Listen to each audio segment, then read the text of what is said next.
Malky, can we just go over the game at the weekend where I thought Hibs had probably given you the toughest domestic game of the season. They had a variety of threats up front and put real pressure on you, particularly in the last 10 minutes. It was a real workout.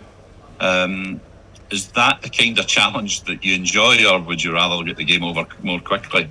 I think there's two things in it. I think we created a lot of chances, which we're probably going to have to convert, which would put a different kind of complex on the game. I think that Hibs definitely made it difficult for us in the sense that they really defended deep against us. They sat in from the 18-yard box to halfway line, and it made it difficult for us to find gaps and spaces to try and play over, around and through. I think that we had the vast majority of the game in terms of controlling the game. I don't think we were under any pressure at all, and I think it's credit to the girls and the structure and the balance that we have in the team and the composure that we have in the team, that we never at any point became phased by it, and we knew that we would get enough chances that we would manage to create and take one, albeit that it was a fantastic free kick from Tesso. But if you're leading up to that goal, the way that we actually stretched their back five, if you like, gave us the opportunity to drive through the middle. Chelsea was great, very direct, and drew a foul. And when we have the ability and the players like Tesso's got, she practices those free kicks. We knew that it was a great opportunity. I think we were a bit disappointed prior to that we possibly could have had a penalty kick, and felt that Kayla's goal was onside. Sure, the last kind of 10 minutes of the game, they absolutely banged things up front. I think they even brought their goalkeeper up front. Really pleased with the performance and really pleased to get the 3 points. And in terms of Kessel's goal, which I think would have graced any game, strangely the set pieces haven't really been the decisive thing in most of your games. You might take it. You obviously use them, but you're more a team that likes to kind of pass and play.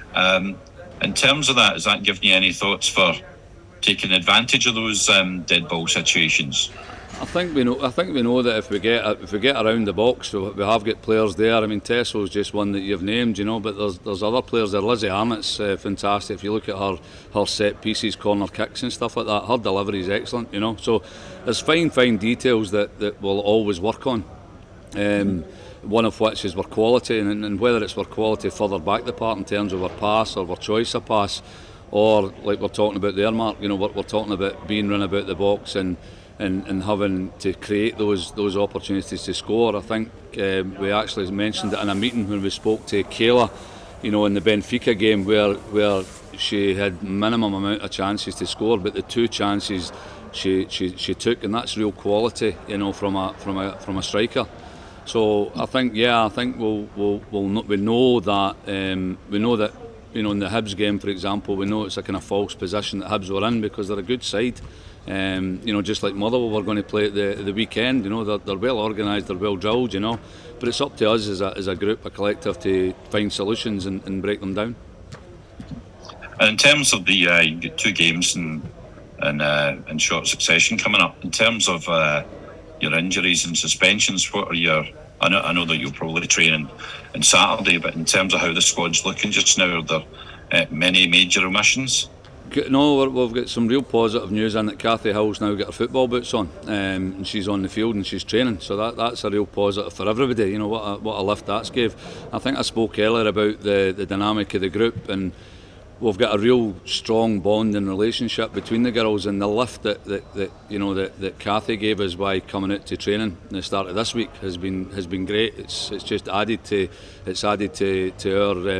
our preparation going into Sunday's game. Dina Orsmond will still be out just now. She will train on Saturday, but she probably won't make the game or being selective for the game on Sunday. Megan Bell's again slowly progressing as well, so she'll be back involved in some part of training sessions next week.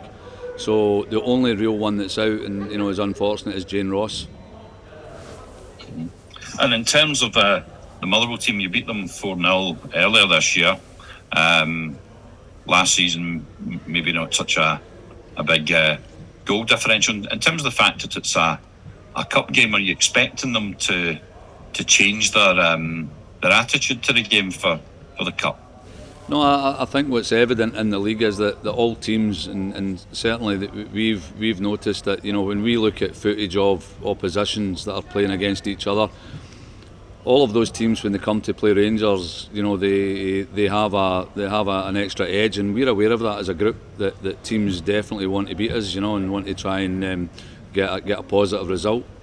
So we're prepared for that. We're prepared for a tough game come Sunday against a good team, a well-organised team, and again it'll be up to us to have put the planning and the preparation in, which we have done this week.